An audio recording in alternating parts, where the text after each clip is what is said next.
बिस्मिल्लाहिर्रहमानिर्रहीम। अल्लाहुम्मा सल्लि व सल्लिम व बारिक अला सय्यिदिना मोहम्मद व अला आलि मोहम्मद। 20 जुलाई 2024 अडियाला जेल से बाहर एक बार फिर आपसे मुखातिब हैं, अपने दोस्तों समेत, अपने वकला, सियासी दोस्त, कारकुन सब के साथ। सबसे पहले तो मीडिया का शुक्रिया, इस धूप में आप अपनी ड्यूटी करते हैं। इमरान खान साहब से आज मुलाकात हुई है सबकी, और आज अलकादिर ट्रस्ट केस था। एक बार फिर परवेज खटक साहब तशरीफ लाए थे, उन्होंने मेरी तरफ देखा, मैंने उनकी तरफ देखा। मैं कुछ नहीं बोला, बस दिल में ये ख्याल आया कि वफा कितनी अच्छी चीज़ है, काश हर किसी में होती। इमरान खान साहब ने बनू वाक़े पे बहुत ही ज़्यादा गम और गुस्से का इजहार किया है, अफसोस का इजहार किया है, और क्लियरली ये कहा है कि अमन ही वाहिद रास्ता है जिससे पाकिस्तान आगे जा सकता है। अगर कोई शख्स, कुछ लोग अमन के लिए निकलते हैं, अमन मांगते हैं, उन पे गोली नहीं चलानी चाहिए। जो गोली चली है उसके लिए खान साहब की तरफ से हिदायत हैं सूबाई हुकूमत अली अमीन खान के लिए कि वो उस पे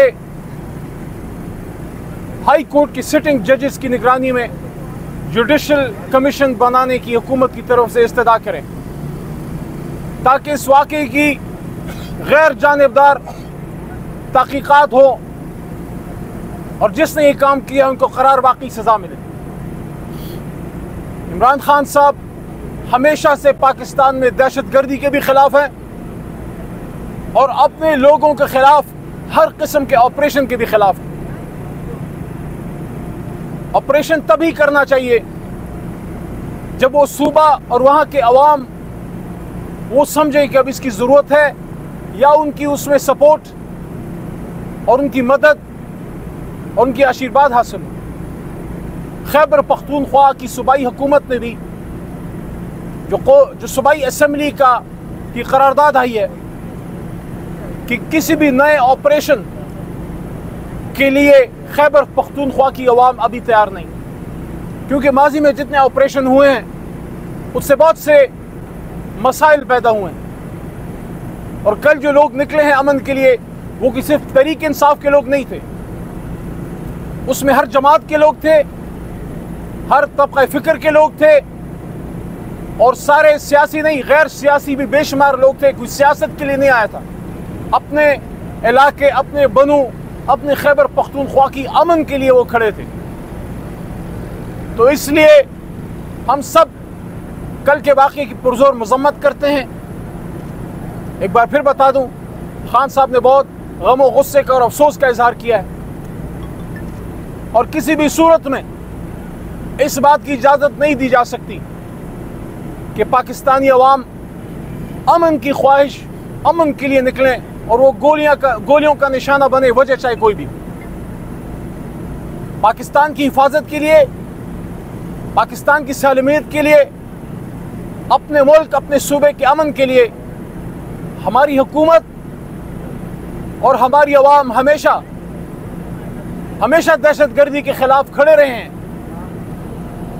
मुल्क दुश्मनों के खिलाफ, पाकिस्तान के दुश्मनों के खिलाफ सीसा पिलाई हुई दीवार की तरह अपने पाक फौज के साथ खड़े रहे।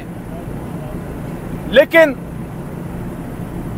फेडरल हुकूमत को और हमारे इदारों को इस बात का एहसास करना होगा कि पख्तून कौम, पख्तूनख्वा की अवाम इस रोज़ की दहशतगर्दी से, इस मारामारी से, इस बंदूक बरदारी से, इन चीज़ों से तंग आए हुए हैं। वो अमन चाहते हैं। वो कहते हैं कि हमें, हमारे बच्चों को कलम दो, हमें रोज़गार दो। हमारे बच्चे पराई लड़ाई का ईंधन नहीं बनना चाहते। पिछले 40 साल से ये हो रहा है। बाजवड़ में जो हुआ, मोमन में, वजीरिस्तान में, नॉर्थ साउथ, पाड़ा चिनार में, पेशावर वैली में, मर्दान में, हर जगह जहां भी खून गिरता है वो बेगुनाह पाकिस्तानी का गिरता है। यहां हम ये बात भी कहना चाहते हैं कि इस वक्त इस दहशतगर्दी के अफरेद से लड़ने के लिए, इससे निजात हासिल करने के लिए पूरी कौम को एक होना होगा, इकट्ठा होना होगा। जहां जहां दहशतगर्दी के खिलाफ हमारा पाक फौज का या पुलिस का या किसी भी इदारे का कुछ सिपाही या जवान लड़ता है, वो अकेला नहीं है, कौम पीछे है। लेकिन उसके लिए जरूरी है कि मुल्क में पॉलिटिकल स्टेबिलिटी हो।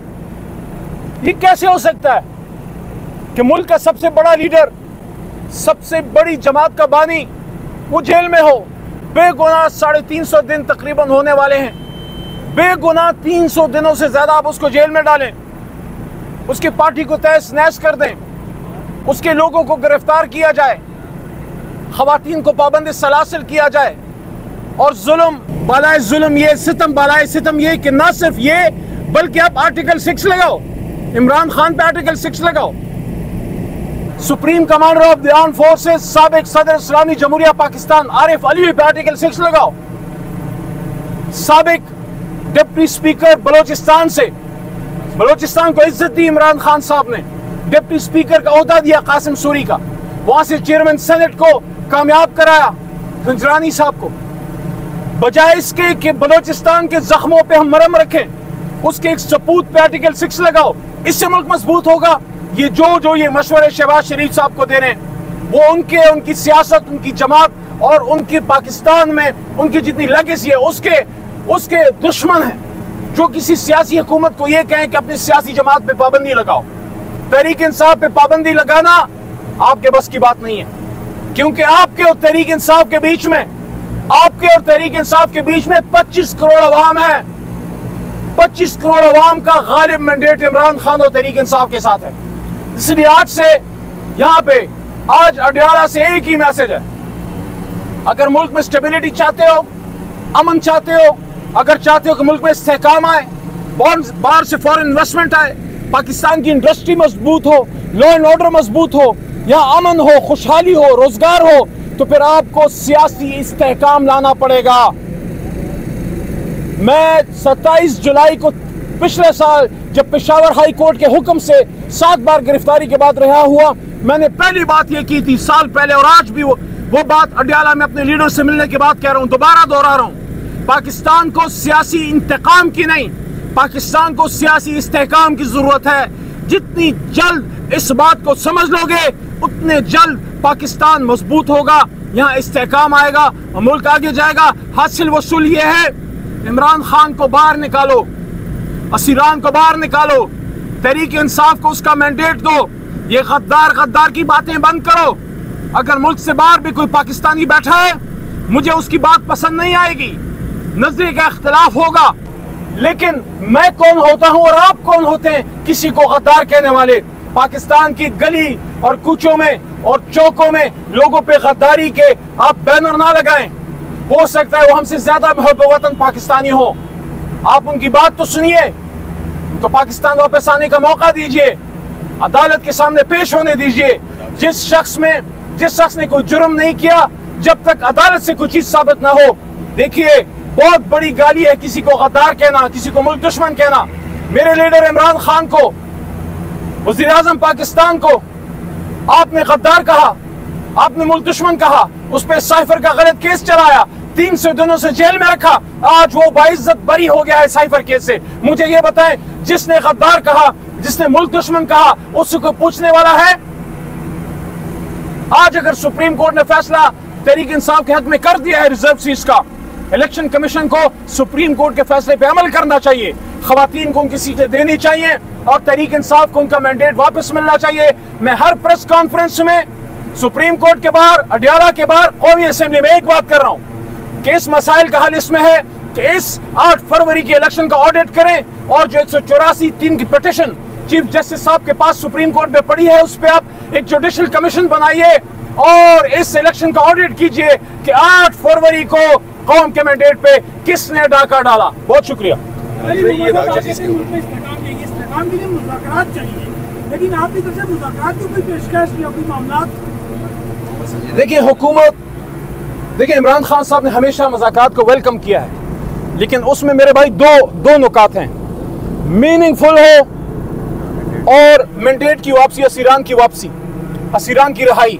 लेकिन आप ही बताइए, आप ही इंसाफ कीजिए, एक तरफ आप मुज़ाकरात की बात करें और एक तरफ मेरे लीडर इमरान खान और हमारी जमात की सीनियर लीडरशिप पे आर्टिकल 6 और पार्टी पे पाबंदी की बात करें। बात कुछ जचती नहीं है।